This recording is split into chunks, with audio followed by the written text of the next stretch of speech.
ஆரம்பிக்கலாம்.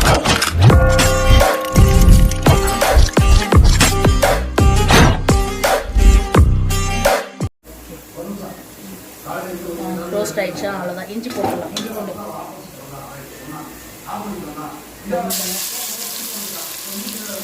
பிரியாணி டேஸ்ட்டாக இருக்கும். அப்போ தான் போதும், 2 ஸ்பூன் போதும்.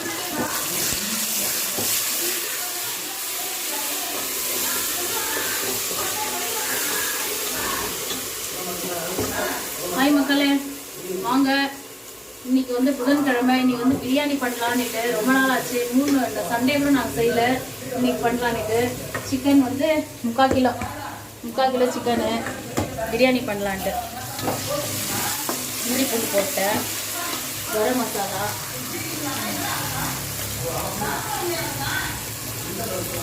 கரம் மசாலா 1 ஸ்பூன் போதும்.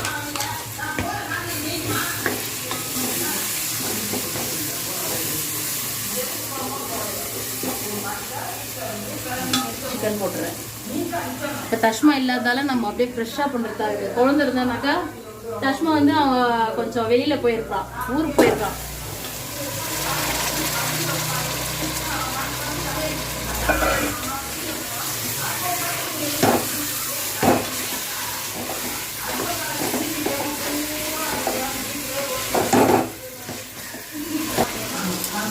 கொஞ்சம் கறி, மஞ்சள் போட்டேன், உப்பு போட்டுக்கிறேன், மிளகாத்தூள் போடணும். வீட்டில் பிரியாணி பண்ணி புரட்டாசி அடுத்து இதுதான் ஃபஸ்ட்டு. ஒரு நாள் பண்ணேன், மறந்துட்டேன் வீடியோ எடுக்குது. நீ அங்கே போயிட்டு இருந்த பெங்களூருக்கு, அதனால எடுக்கல. இது 2வது முறை பண்ணுறது. அவ்வளோதான்.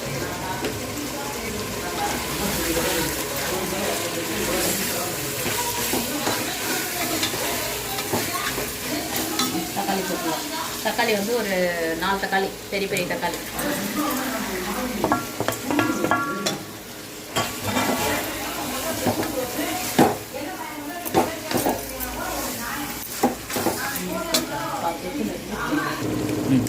கொஞ்சம் காஷ்மீரி சில்லி போட்டுக்கலாம், கலர் வர பண்ணுறேன்.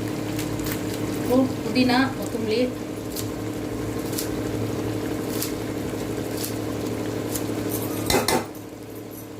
அப்புறம் கொஞ்சம் பச்சை மிளகா 4,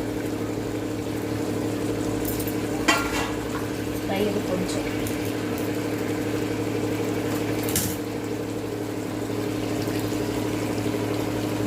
போதும்.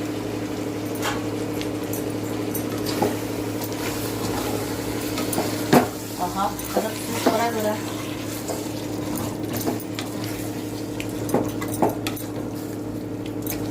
சிக்கன் பிரியாணி.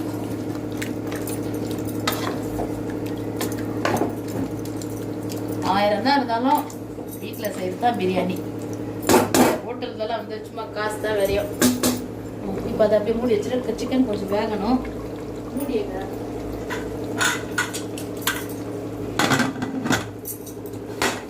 கொஞ்சம் வேகணும். சிக்கன் ஒரு விசில் வந்துச்சு, ஆஃப் பண்ணிட்டேன். சூப்பராக வந்தது. இப்போ அரிசி போட்டுக்கலாம். அரிசி வந்து 1/2 கிலோ.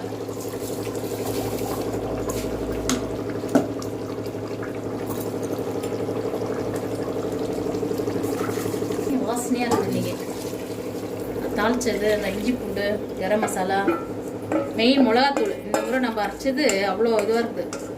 டேஸ்ட் குழம்பு பிரியாணி தாளிச்சது போட்டதும் நல்லா இருக்குது, வாசனையாக. அவ்வளோதான். எப்பவுமே நம்மளது அரிசிக்கு மேலே தண்ணி, அவ்வளோதான் திட்டம்.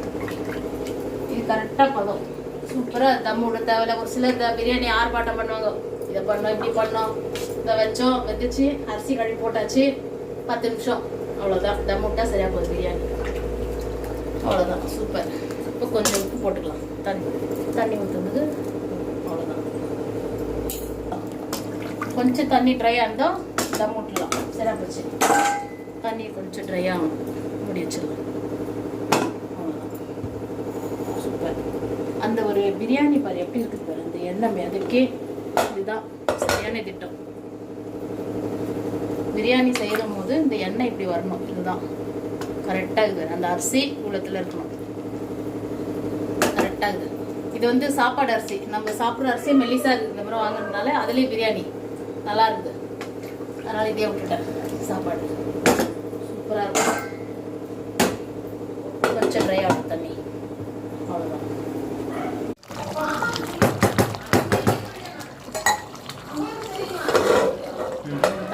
ஆயிடுச்சு.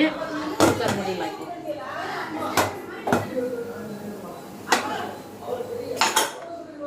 வச்சுட்டு அவ்வளோதான். 10 கடாயில் வச்சுருவா. சரி, கடாயில் கரெக்டாக கட்டு வரும்.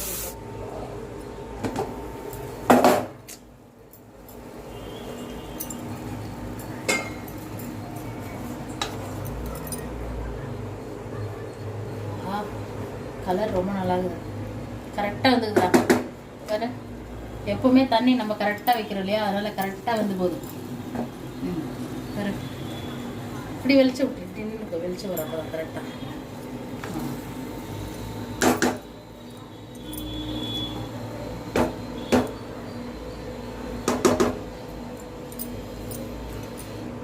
பீஸ்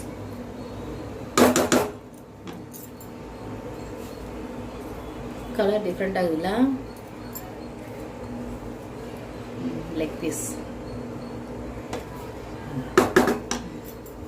இது கரெக்டாக வந்துடுது இன்னைக்கு பிரியாணி. கலரும் கரெக்டாக இருக்குது. சூப்பர். நம்மளது எல்லாமே சிம்பிளாக முடியுது. 10 நிமிஷம் 10 நிமிஷம். தண்ணி இந்த மாதிரி வச்சா இப்படி கரெக்டாக உதிராக வருது. இந்த வீடியோ பிடிச்சிருந்தா லைக் பண்ணுங்க, ஷேர் பண்ணுங்க, சப்ஸ்கிரைப் பண்ணுங்க, கமெண்ட் பண்ணுங்க. இந்த பிரியாணி எப்படி இருக்குதுன்னு கமெண்ட் பண்ணுங்க.